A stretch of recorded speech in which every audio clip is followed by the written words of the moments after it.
Radio Tehran, শুরু হচ্ছে বিশ্ব সংবাদ।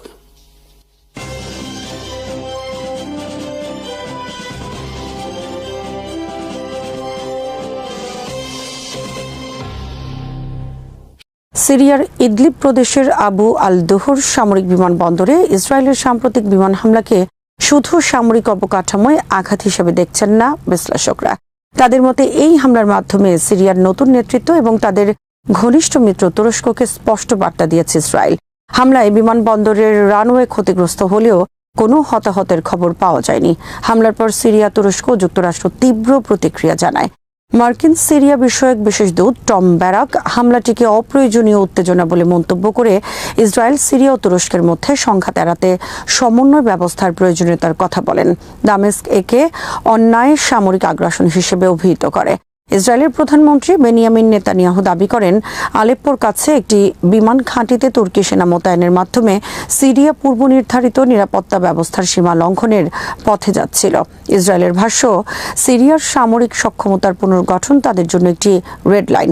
2024 সালের ডিসেম্বরে বাশার আল আসাদ সরকারের পতনের পর থেকেই সিরিয়ার বিমান প্রতিরক্ষা, রাডার, ক্ষেপণাস্ত্র ও অস্ত্র ভাণ্ডার সহ গুরুত্বপূর্ণ সামরিক স্থাপনায় ধারাবাহিক হামলা চালিয়ে আসছে ইসরায়েল। ইসরায়েলি সামরিক বাহিনীর দাবি, প্রথম 48 ঘণ্টাতেই সিরিয়ার 70 থেকে 80% কৌশলগত সামরিক সক্ষমতা ধ্বংস করা হয়েছিল। বিশ্লেষকদের মতে তুরস্কের সামরিক সহায়তায় সিরিয়ার একটি শক্তিশালী ও সংগঠিত সেনাবাহিনী গড়ে উঠলে ইসরায়েলের সামরিক স্বাধীনতা সীমিত হতে পারে। একই সঙ্গে সৌদি আরব, পাকিস্তান ও তুরস্কের মক্কা যৌথ প্রতিরক্ষা চুক্তির পর আঞ্চলিক শক্তির ভারসাম্য নিয়েও উদ্বিগ্ন ইসরায়েল। জাতিসংঘের বিরুদ্ধে ইসরায়েলের দীর্ঘদিনের ক্ষোভ এবার প্রতিষ্ঠানটিকে পুরোপুরি দুর্বল বা বিলুপ্ত করার প্রচারে রূপ নিচ্ছে বলে অভিযোগ উঠেছে। 2024 সালের মে মাসে জাতিসংঘ সাধারণ পরিষদে তৎকালীন ইসরায়েলি রাষ্ট্রদূত গিলাদ এরদান ফিলিস্তিনের পূর্ণ সদস্য পদ নিয়ে ভোটের আগে জাতিসংঘ সনদের একটি প্রতিলিপি ছোট বৈদ্যুতিক শ্রেডারে কেটে প্রতীকী প্রতিবাদ করেছিলেন। পরে 143-9 ভোটে ফিলিস্তিনের পূর্ণ সদস্য পদ বিবেচনার প্রস্তাব পাশ হয়। এরপর এরদান সহ ইসরায়েলি মহলের একটি অংশ যুক্তরাষ্ট্রকে জাতিসংঘ থেকে সরে আসার জন্য চাপ দেওয়ার উদ্যোগ নেয়। ইসরায়েলি সংবাদপত্র হারেদসের এক প্রতিবেদনে বলা হয়েছে, ডানপন্থী থিঙ্ক ট্যাঙ্ক মিসগাভ ইনস্টিটিউট এ লক্ষ্যেই যুক্তরাষ্ট্রের একটি বড় লবিং প্রতিষ্ঠানকে নিয়োগ করেছে। মিসগাভের বর্তমান প্রধান মেইর বেন শাবাত, যিনি ইসরায়েলের জাতীয় নিরাপত্তা পরিষদের সাবেক প্রধান। প্রতিষ্ঠানটির জন্য প্রস্তুত করা প্রতিবেদনের সহলেখক ছিলেন এরদান। প্রতিবেদনের শিরোনাম from UN bureaucracy to American global leadership, যেখানে জাতিসংঘকে আমেরিকার স্বার্থ বিরোধী, অতিরিক্ত আমলাতান্ত্রিক এবং চীন সহ প্রতিদ্বন্দ্বী শক্তিগুলোর পক্ষে কার্যকর একটি প্রতিষ্ঠান হিসেবে তুলে ধরা হয়েছে। প্রতিবেদনে বিশেষভাবে ইসরায়েলের বিরুদ্ধে জাতিসংঘের দ্বৈত মানদণ্ড ও বিভিন্ন সংস্থার সমালোচনার কথা বলা হয়েছে। একই সঙ্গে আনরোয়াকেও কঠোরভাবে আক্রমণ করা হয়েছে এবং সংস্থাটিকে সংঘাত দীর্ঘায়নের জন্য দায়ী করা হয়েছে। ইসরায়েল 2024 সালে আনরোয়ার কার্যক্রম নিষিদ্ধের আইন পাশ করে। পরবর্তীতে জাতিসংঘের তদন্তে ইসরায়েলের কিছু অভিযোগের ভিত্তিতে কয়েকজন কর্মীকে বরখাস্ত করা হলেও সংস্থাটির বিরুদ্ধে ওঠা সব অভিযোগ সমানভাবে প্রমাণিত হয়নি। ফলে জাতিসংঘ বিরোধী এই প্রচেষ্টা মধ্যপ্রাচ্যের সংঘাতের পাশাপাশি আন্তর্জাতিক ব্যবস্থার ভবিষ্যৎ নিয়েও নতুন বিতর্ক তৈরি করেছে। গাজায় প্রস্তাবিত আন্তর্জাতিক শান্তি রক্ষা বাহিনী বা ইন্টারন্যাশনাল স্টাবিলাইজেশন ফোর্স ISF এর জন্য $206 মিলিয়ন বেশি অর্থ দেওয়ার কথা কংগ্রেসকে জানিয়েছে মার্কিন প্রেসিডেন্ট ডোনাল্ড ট্রাম্পের প্রশাসন। এটি গাজা পুনর্গঠন ও শান্তি রক্ষা পরিকল্পনায় যুক্তরাষ্ট্রের প্রথম বড় ধরনের সরাসরি অর্থায়ন। 30 জুলাইয়ের দুটি নোটিশে মার্কিন পররাষ্ট্র দপ্তর জানায়, ISF এর সরঞ্জাম, অবকাঠামো, যানবাহন ও পরিচালন ব্যয়ের জন্য $200 মিলিয়ন দেয়া হবে। পাশাপাশি প্রায় $6.3 মিলিয়ন ব্যয়ে নেপালের জন্য বরাদ্দ করা 9টি সাঁজোয়া যান পুনঃব্যবহার করে শান্তি রক্ষা বাহিনীকে দেয়া হবে। প্রাথমিকভাবে আলবেনিয়া ও কসোভো এসব যান পাবে। ট্রাম্পের পরিকল্পনা অনুযায়ী ইসরায়েলি বাহিনী গাজা থেকে সরে গেলে ISF নিরাপত্তা নিশ্চিত করবে, হামাসের নিরস্ত্রীকরণে সহায়তা করবে, মানবিক ত্রাণ ও পুনর্গঠন সামগ্রী সরবরাহ নিরাপদ করবে এবং নতুন ফিলিস্তিনি পুলিশ বাহিনীকে প্রশিক্ষণ দেবে। তবে বাহিনীতে কোন কোন দেশ অংশ নেবে তা এখনও চূড়ান্ত হয়নি। ইন্দোনেশিয়া, মরক্কো, কাজাখস্তান, কসোভো ও আলবেনিয়া এখন পর্যন্ত সেনা দেওয়ার প্রতিশ্রুতি দিয়েছে। মিশর ও জর্ডান ফিলিস্তিনি পুলিশ প্রশিক্ষণে সহায়তার কথা জানিয়েছে, তবে শান্তি পরিকল্পনা কার্যত অচল অবস্থায় রয়েছে।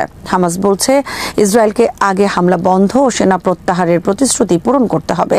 অন্যদিকে ইসরায়েলি প্রধানমন্ত্রী বেনিয়ামিন নেতানিয়াহু হামাস পুরোপুরি নিরস্ত্র না হওয়া পর্যন্ত সেনা প্রত্যাহারে রাজি নন। ট্রাম্পের দূত জ্যারেড কুশনার সম্প্রতি হামাস ও ইসরায়েলি নেতাদের সঙ্গে বৈঠক করলেও বড় কোনো অগ্রগতি হয়নি। এদিকে গাজার পুনর্গঠনের জন্য সদস্য দেশগুলো $17 বিলিয়ন দেওয়ার প্রতিশ্রুতি দিলেও এর সামান্য অংশই এখন পর্যন্ত পাওয়া গেছে। মার্কিন অর্থায়নকে ট্রাম্প প্রশাসনের পরিকল্পনা বাস্তবায়নে দৃঢ়তার গুরুত্বপূর্ণ সংকেত হিসেবে দেখা হচ্ছে। তবে গাজায় শান্তিরক্ষা বাহিনী কবে মোতায়েন হবে এবং যুদ্ধ বিধ্বস্ত অঞ্চলটির পূর্ণ পুনর্গঠন কবে শুরু হবে তা এখনও অনিশ্চিত। মার্কিন প্রেসিডেন্ট ডোনাল্ড ট্রাম্প ইরানের বিরুদ্ধে নজিরবিহীন অর্থনৈতিক যুদ্ধ ও বিচ্ছিন্নতা অভিযান শুরুর ঘোষণা দিয়েছেন। বুধবার সামাজিক যোগাযোগ মাধ্যম ট্রুথ সোশ্যালে ট্রাম্প বলেন, ইরানের অর্থনীতিকে লক্ষ্য করে সবচেয়ে চূর্ণকারী অর্থনৈতিক অভিযান পরিচালনা করা হবে। একই সঙ্গে ইরানের সঙ্গে ব্যবসা বাণিজ্য বা কোনো ধরনের আর্থিক সহযোগিতা করা দেশগুলোকেও কঠোর অর্থনৈতিক শাস্তির হুমকি দিয়েছেন তিনি। ট্রাম্প সতর্ক করে বলেন, কোনো দেশের আর্থিক প্রতিষ্ঠান, ব্যবসা, বিমানবন্দর বা সরকারি সংস্থা ইরানকে সামান্যতম সহায়তাও দিলে সেই দেশকে ভয়াবহ অর্থনৈতিক পরিণতি ভোগ করতে হবে। তবে কী ধরনের শাস্তি দেওয়া হবে তা তিনি নির্দিষ্ট করেননি। ইরানের পররাষ্ট্রমন্ত্রী আব্বাস আরাকচি ট্রাম্পের ঘোষণাকে পুরনো ও ব্যর্থ নীতির ধারাবাহিকতা বলে অভিহিত করেছেন। সামাজিক যোগাযোগ মাধ্যম এক্সে তিনি বলেন, ইকোনমিক ডি-ডে আসলে যুক্তরাষ্ট্রের নিজস্ব অর্থনৈতিক সংকট, অভূতপূর্ব ঋণ ও সুদের ব্যয় থেকে দৃষ্টি সরানোর চেষ্টা। তার মতে ব্যর্থ নীতিতে জোর দিলে যুক্তরাষ্ট্র আরও পরাজয় ও ইরানিদের আরও বিরোধিতার মুখে পড়বে। এর আগে মার্কিন অর্থমন্ত্রী স্কট বেসেন্ট বলেছিলেন, ইরানকে এমন অর্থনৈতিক বিচ্ছিন্নতার মুখে ফেলা হবে যা বিশ্ব আগে কখনো দেখেনি। এদিকে যুদ্ধ প্রায় 6 মাসে গড়ালেও কূটনৈতিক সমাধানের স্পষ্ট পথ দেখা যাচ্ছে না। সাম্প্রতিক সময়ে ক্ষেপণাস্ত্র হামলা কিছুটা কমলেও ইরান হরমুজ প্রণালীতে কার্যত নৌ অবরোধ বজায় রেখেছে। প্রণালী পুনরায় খুলতে যুক্তরাষ্ট্র ইরানের মধ্যে একটি সম্ভাব্য চুক্তির আলোচনা ভেস্তে যাওয়ার পর পরিস্থিতি আরও জটিল হয়েছে। যদিও সাম্প্রতিক দিনগুলোতে দুই পক্ষের মধ্যে বার্তা আদান প্রদানের খবর পাওয়া গেছে, ট্রাম্প মঙ্গলবার দাবি করেন আলোচনা বন্ধ রয়েছে। একই সঙ্গে তিনি হরমুজ প্রণালীকে ভবিষ্যতে নতুন মার্কিন ভূখণ্ড হিসেবে উল্লেখ করে উত্তেজনা আরও বাড়িয়ে দেন। নভেম্বরের মার্কিন নির্বাচন সামনে থাকায় যুদ্ধ নিয়ে ট্রাম্পের ওপর অভ্যন্তরীণ রাজনৈতিক চাপও ক্রমেই বাড়ছে। গাজায় ত্রাণকর্মীদের উপর ইসরায়েলি বিমান হামলায় অস্ট্রেলীয় নাগরিক জমি ফ্রাঙ্ককম সহ 7 জন নিহত হওয়ার ঘটনায় ফৌজদারি তদন্ত না করার ইসরায়েলি সিদ্ধান্তে ক্ষোভ জানিয়েছে অস্ট্রেলিয়া। পররাষ্ট্রমন্ত্রী পেনি ওং বৃহস্পতিবার বলেন, ইসরায়েলের সঙ্গে অস্ট্রেলিয়ার সম্পর্ক বর্তমানে কঠিন সময়ের মধ্যে দিয়ে যাচ্ছে। ক্যানবেরায় ইসরায়েলি রাষ্ট্রদূত হিলেল নিউম্যানের সঙ্গে বৈঠকের পর ওং জানান, অস্ট্রেলিয়া তাকে তলব করেছে এবং ইসরায়েলি সরকারের কাছে নিজেদের অবস্থান সরাসরি তুলে ধরতে তেল আবিবে নিযুক্ত অস্ট্রেলীয় রাষ্ট্রদূতকেও নির্দেশ দেওয়া হয়েছে। ওং বলেন, এই সিদ্ধান্ত অস্ট্রেলিয়া যে ধরনের জবাবদিহি প্রত্যাশা করে তার থেকে অনেক দূরে। ইসরায়েলি সামরিক বাহিনী বুধবার জানায়, 2024 সালের 1 এপ্রিল গাজায় ওয়ার্ল্ড সেন্ট্রাল কিচেনের ত্রাণবাহী বহরে হামলার ঘটনায় ফৌজদারি তদন্ত শুরুর মতো যথেষ্ট ভিত্তি তারা খুঁজে পায়নি। ওই হামলায় 43 বছর বয়সী ফ্রাঙ্ককম সহ অস্ট্রেলিয়া, পোল্যান্ড, যুক্তরাজ্য, ফিলিস্তিন, যুক্তরাষ্ট্র ও কানাডার নাগরিকরা নিহত হন। ইসরায়েল আগে ঘটনাটিকে গুরুতর ভুল হিসেবে বর্ণনা করে 2 কর্মকর্তাকে বরখাস্ত করেছিল। তবে অস্ট্রেলিয়ার 2024 সালের সরকারি তদন্তে ইসরায়েলি সামরিক বাহিনীর গুরুতর ব্যর্থতা, যোগাযোগ ও সমন্বয় ঘাটতি এবং পরিস্থিতি সম্পর্কে দুর্বল সচেতনতার কথা উঠে আসে। তদন্তে বলা হয়, 3টি গাড়ি প্রায় 2 মিনিটের ব্যবধানে হামলার শিকার হয়। ওং বলেন, অস্ট্রেলিয়া এখন পরবর্তী পদক্ষেপ বিবেচনা করছে। ক্যানবেরা দীর্ঘদিন ধরে গাজায় বেসামরিক ও ত্রাণকর্মীদের সুরক্ষা এবং হামলার ঘটনায় স্বচ্ছ ও পূর্ণাঙ্গ জবাবদিহির দাবি জানিয়ে আসছে। মধ্যপ্রাচ্যে যুক্তরাষ্ট্রের দীর্ঘমেয়াদে সামরিক তৎপরতার মধ্যে ইউএসএস আব্রাহাম লিঙ্কনের পরিস্থিতি এখন বড় ধরনের প্রশ্ন জন্ম দিয়েছে। প্রায় 9 মাস ধরে সমুদ্রে থাকা এই বিমানবাহী রণতরীর নাবিকদের মধ্যে মানসিক চাপ, ক্লান্তি ও মনোবল কমে যাওয়ার অভিযোগ সামনে এসেছে। মার্কিন সংবাদ মাধ্যমের প্রতিবেদনে এমনকি কয়েকজন নাবিকের আত্মহত্যার চিন্তা এবং জাহাজ থেকে ঝাঁপ দেওয়ার চেষ্টার কথাও উঠে এসেছে। পরিবারগুলোর অভিযোগ, দীর্ঘ সময় সমুদ্রে অবস্থানের কারণে খাবারের সংকট, নষ্ট টয়লেট ও শাওয়ার, স্বাস্থ্য ঝুঁকি এবং প্রয়োজনীয় সরবরাহের ঘাটতি তৈরি হয়েছে। ইউএসএস আব্রাহাম লিঙ্কন 2025 সালের 21শে নভেম্বর ক্যালিফোর্নিয়ার সান দিয়েগো থেকে যাত্রা শুরু করে। এশিয়া প্যাসিফিক ও মধ্যপ্রাচ্যে দীর্ঘমেয়াদী মোতায়েনের পরিকল্পনা থাকলেও পরবর্তীতে ইরানের বিরুদ্ধে মার্কিন সামরিক অভিযান ও পারস্য উপসাগরে অবরোধ কার্যক্রমের কারণে এর দায়িত্ব বারবার বাড়ানো হয়। এই সময় জাহাজটি মাত্র একবার গুয়ামে একদিনের জন্য বন্দরে থেমেছে। একটি বিশাল পারমাণবিক চালিত বিমানবাহী রণতরীর জন্য এত দীর্ঘ সময় প্রায় বিরতিহীনভাবে সমুদ্রে থাকা বিশেষজ্ঞদের কাছে উদ্বেগের বিষয়। মার্কিন নৌবাহিনীর 11টি সক্রিয় বিমানবাহী রণতরীর মধ্যে আব্রাহাম লিঙ্কনের পরিস্থিতি নিয়ে প্রশ্ন ওঠার পর রোববার ইউএস সেন্ট্রাল কমান্ডের প্রধান অ্যাডমিরাল ব্র্যাড কুপার জাহাজটি পরিদর্শন করেন। তিনি নাবিকদের প্রশংসা করে বলেন, দীর্ঘ সময় সমুদ্রে থাকা সবার জন্য নয় এবং প্রত্যেক মানুষ চাপকে ভিন্নভাবে মোকাবেলা করে। তবে তিনি দাবি করেন, নৌবাহিনীর অন্যান্য বিমানবাহী রণতরীর তুলনায় লিঙ্কনে মানসিক স্বাস্থ্য সংক্রান্ত সমস্যার হার সবচেয়ে কম।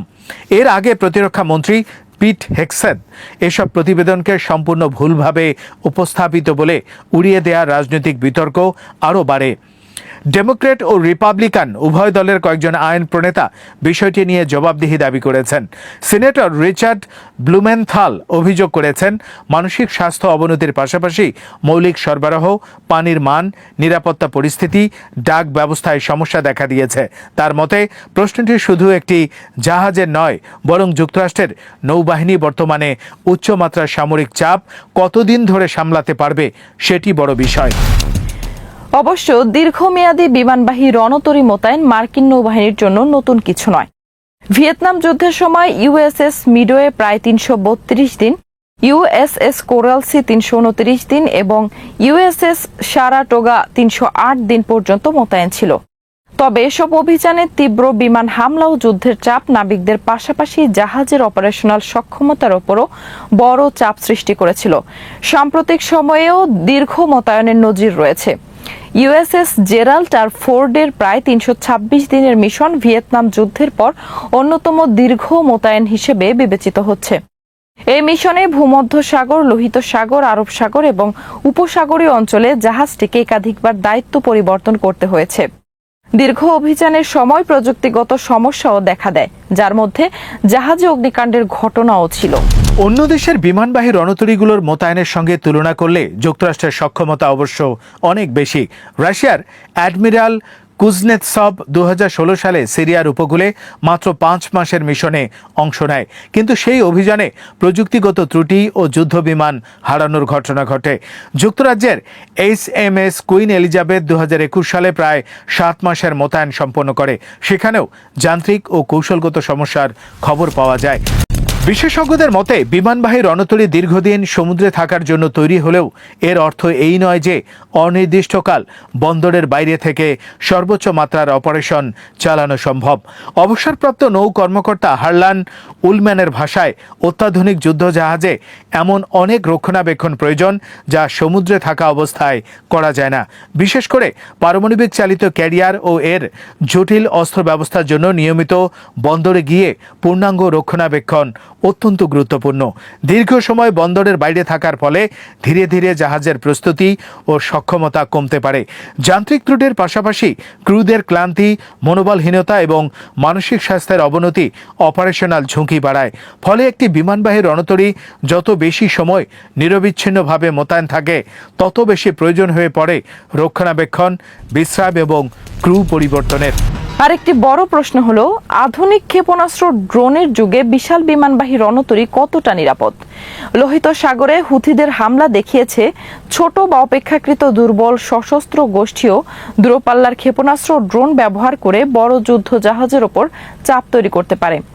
ইরানের ক্ষেত্রেও একই ধরনের ঝুঁকি রয়েছে। ক্ষেপণাস্ত্র হামলার আশঙ্কায় জেরাল্ড ফোর্ডকে ইরানের উপকূল থেকে কয়েকশো মাইল দূরে সরে যেতে হয়েছিল বলে প্রতিবেদনে উল্লেখ করা হয়েছে। এতে তারা বিমান হামলা পরিচালনার কার্যকারিতাও কিছুটা সীমিত হয়। সব মিলিয়ে আব্রাহাম লিঙ্কনের বর্তমান পরিস্থিতি শুধু একটি যুদ্ধজাহাজের ক্রুদের ক্লান্তির গল্প নয়, এটি যুক্তরাষ্ট্রের সামরিক কৌশল, নৌবাহিনীর সক্ষমতা এবং দীর্ঘমেয়াদী যুদ্ধ পরিচালনার সীমাবদ্ধতার প্রতিফলন। লিঙ্কনের দায়িত্ব শেষ করতে ইউএসএস জর্জ ওয়াশিংটনকে প্রশান্ত মহাসাগরীয় অবস্থান থেকে সরিয়ে উপসাগরে পাঠানোর সিদ্ধান্ত দেখিয়ে দিচ্ছে যে যুক্তরাষ্ট্রকে এখন তার সীমিত ক্যারিয়ার শক্তির উপর ক্রমবর্ধমান চাপ সামলাতে হচ্ছে। অতএব দীর্ঘমেয়াদে মোতায়েনের আসল চ্যালেঞ্জ শুধু একটি ক্যারিয়ারকে সমুদ্রে রাখা নয়, বরং একই সঙ্গে জাহাজের প্রযুক্তিগত সক্ষমতা, নাবিকদের শারীরিক ও মানসিক সুস্থতা এবং যুদ্ধ ক্ষমতা ধরে রাখা। আব্রাহাম লিঙ্কনের সংকট তাই ওয়াশিংটনের জন্য একটি সতর্কবার্তা। সামরিক উপস্থিতি যত দীর্ঘ হবে, তার মানবিক ও অপারেশনাল মূল্য তত বেশি বাড়বে। মার্কিন প্রেসিডেন্ট ডোনাল্ড ট্রাম্প বলেছেন, উত্তর কোরিয়ার নেতা কিম জং উন তার সাম্প্রতিক যোগাযোগের জবাব দিয়েছেন। ট্রাম্পের এই বক্তব্যের মধ্য দিয়ে ওয়াশিংটন ও পিয়ংইয়ং এর মধ্যে আবারও সম্ভাব্য কূটনৈতিক যোগাযোগের ইঙ্গিত পাওয়া গেছে। তবে দুই নেতার মধ্যে ঠিক কী ধরনের আলোচনা হয়েছে বা তা কোন পর্যায়ে রয়েছে সে বিষয়ে বিস্তারিত কিছু জানাননি ট্রাম্প। তিনি শুধু বলেছেন, পরিস্থিতি খুবই ইতিবাচক।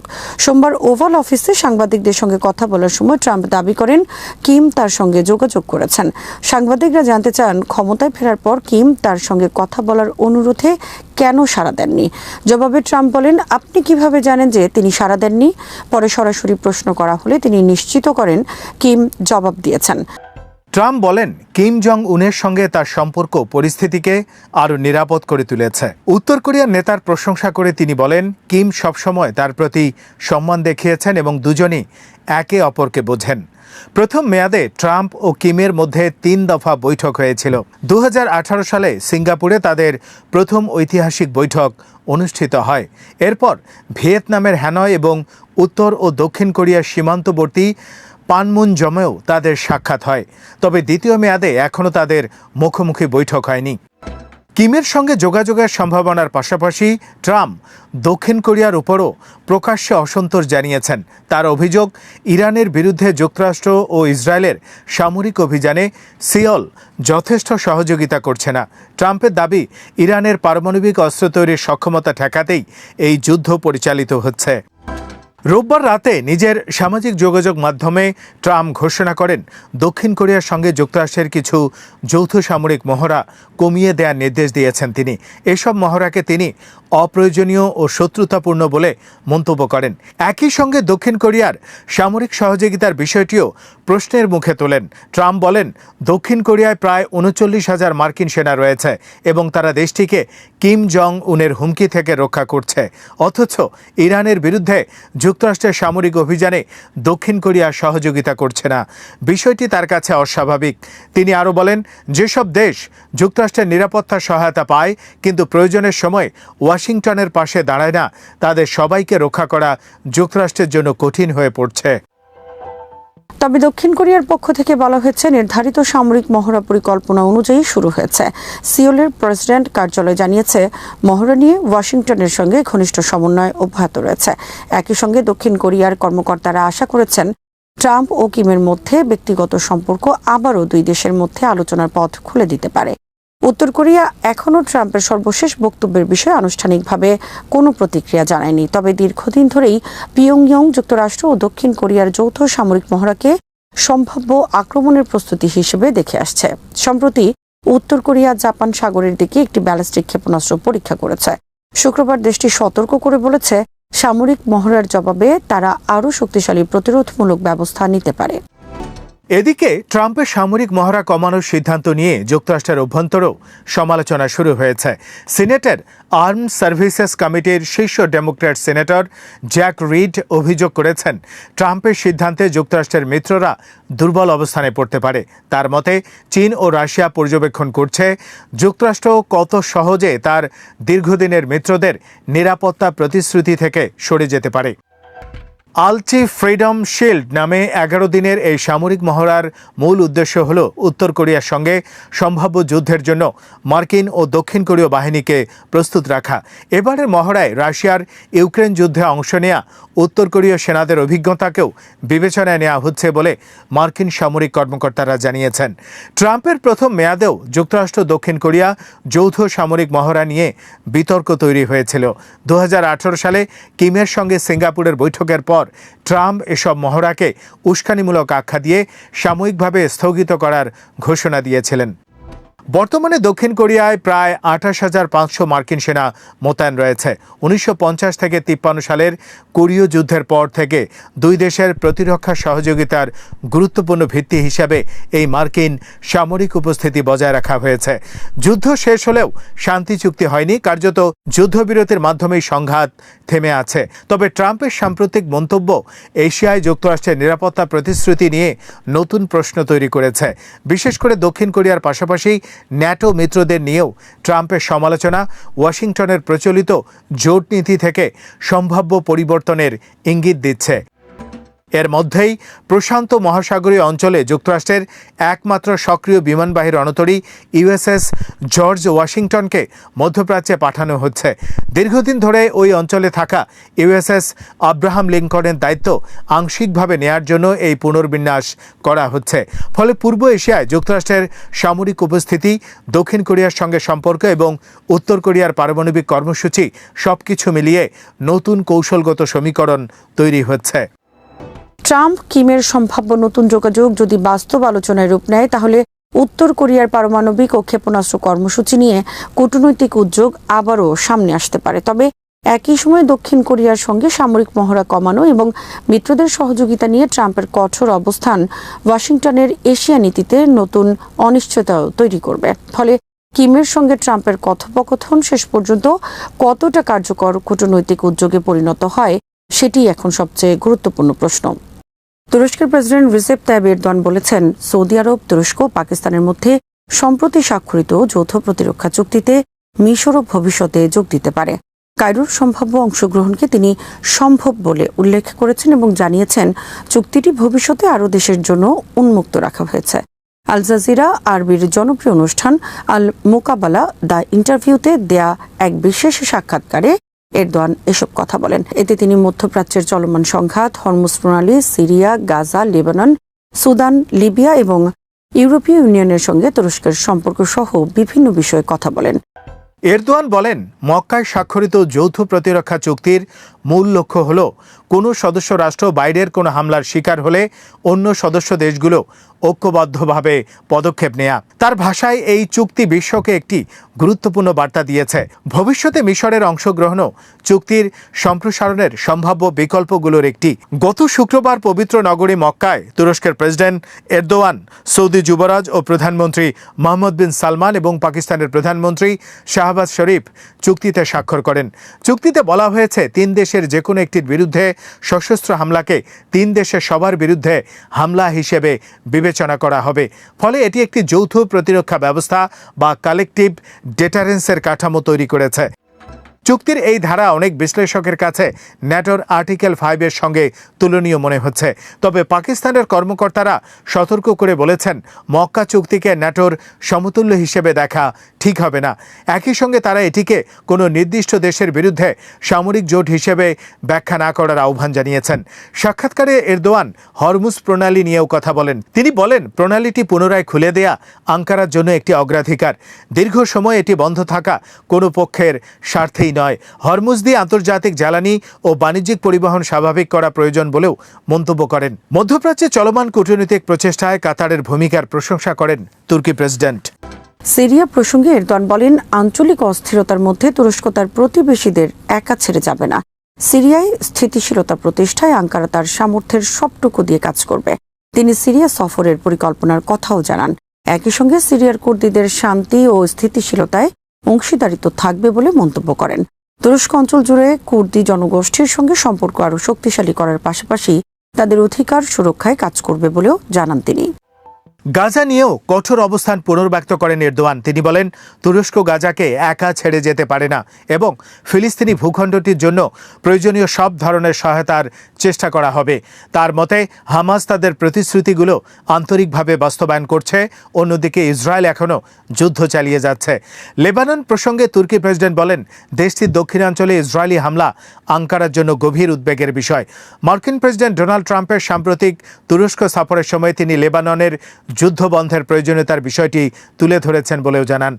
এরদোয়ানের মতে, সংঘাত বন্ধে যুক্তরাষ্ট্রের গুরুত্বপূর্ণ ভূমিকা রয়েছে। সুদান নিয়েও তুরস্কের অবস্থান পরিষ্কার করেন এরদোয়ান। তিনি বলেন, আঙ্কারা সুদানকে সমর্থন অব্যাহত রাখবে। সুদানের সার্বভৌম কাউন্সিলের প্রধান আব্দুল ফাত্তাহ আল বুরহানের সঙ্গে তার সম্পর্ক ভালো বলেও উল্লেখ করেন তিনি।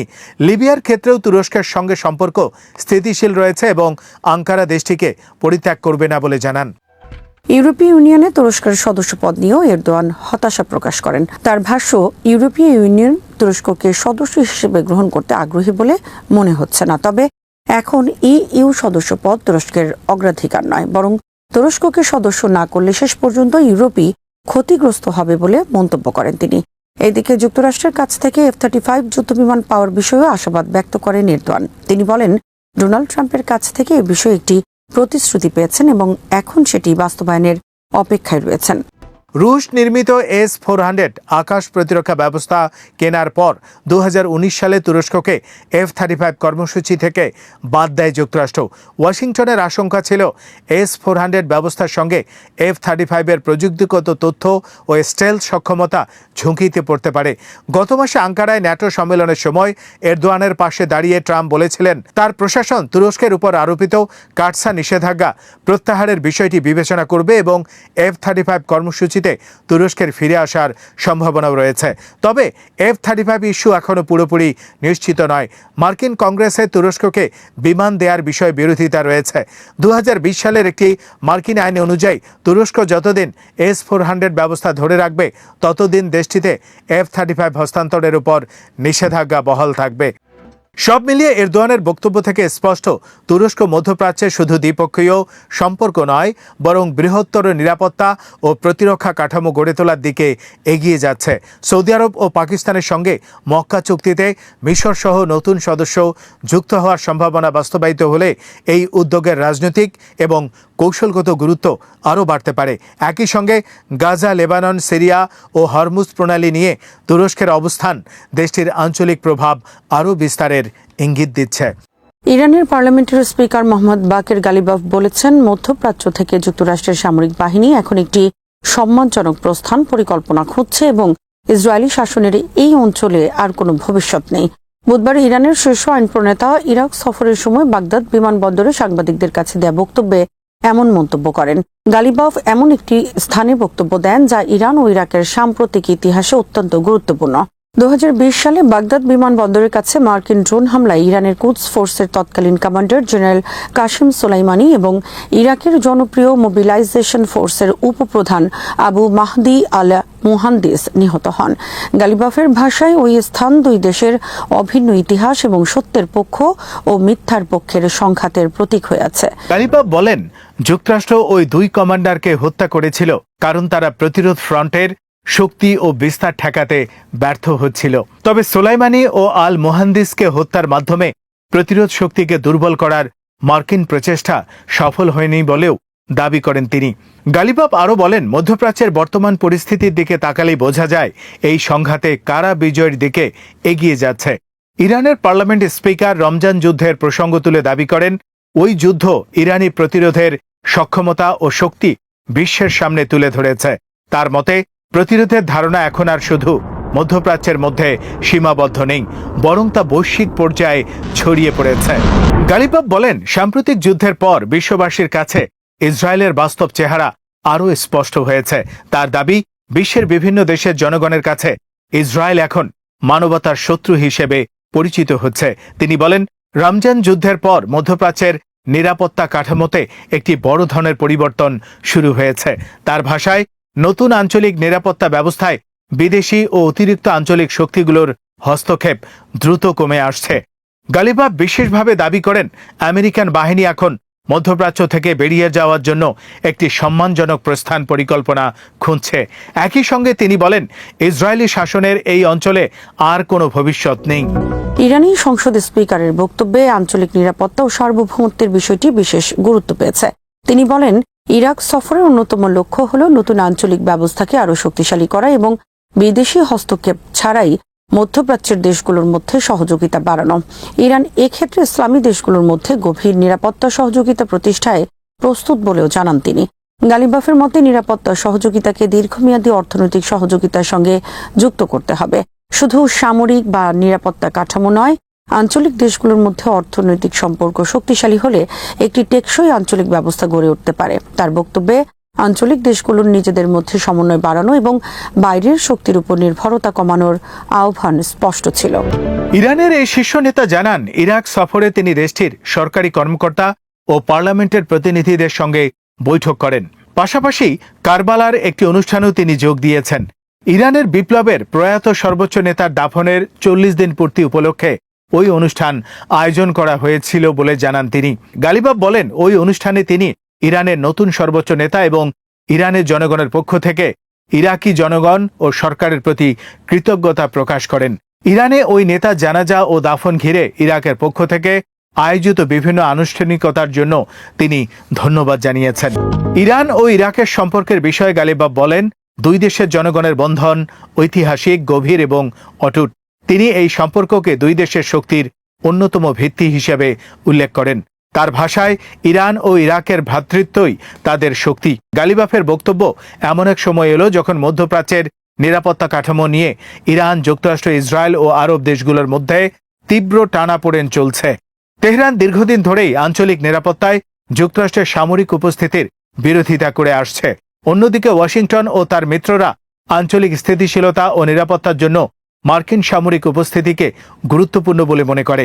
ইরানের পক্ষ থেকে যুক্তরাষ্ট্রের সম্মানজনক প্রস্থান এবং ইসরায়েলের ভবিষ্যৎ নেই, এই দুই দাবিকে তাই কেবল রাজনৈতিক বক্তব্য হিসেবে নয়, বরং তেহরানের দীর্ঘমেয়াদী আঞ্চলিক কৌশলের অংশ হিসেবেও দেখা হচ্ছে।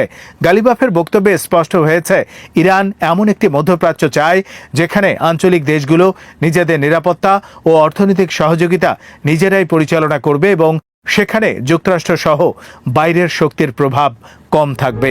তবে গালিবাফের এসব দায়িত্ব মূলত ইরানের রাজনৈতিক অবস্থান ও মূল্যায়ন। যুক্তরাষ্ট্রের সামরিক বাহিনী সত্যি মধ্যপ্রাচ্য থেকে সম্মানজনক প্রস্থান পরিকল্পনা করছে কিনা কিংবা ইসরায়েলের আঞ্চলিক ভবিষ্যৎ কি হবে তা নির্ধারণ করবে আগামী দিনের কূটনীতি, সামরিক ও রাজনৈতিক পরিস্থিতি। তার বক্তব্য অবশ্য ইঙ্গিত দিচ্ছে, তেহরান মধ্যপ্রাচ্যের পরিবর্তিত নিরাপত্তা বাস্তবতাকে নিজের পক্ষে নেওয়ার চেষ্টা করছে এবং ইরাককে সেই নতুন আঞ্চলিক কাঠামোর গুরুত্বপূর্ণ অংশীদার হিসেবে দেখছে। শ্রোতা বন্ধুরা, বিশ্ব সংবাদে এই ছিল আমাদের সর্বশেষ আয়োজন। সঙ্গে থাকার জন্য আপনাদের সবাইকে অসংখ্য ধন্যবাদ।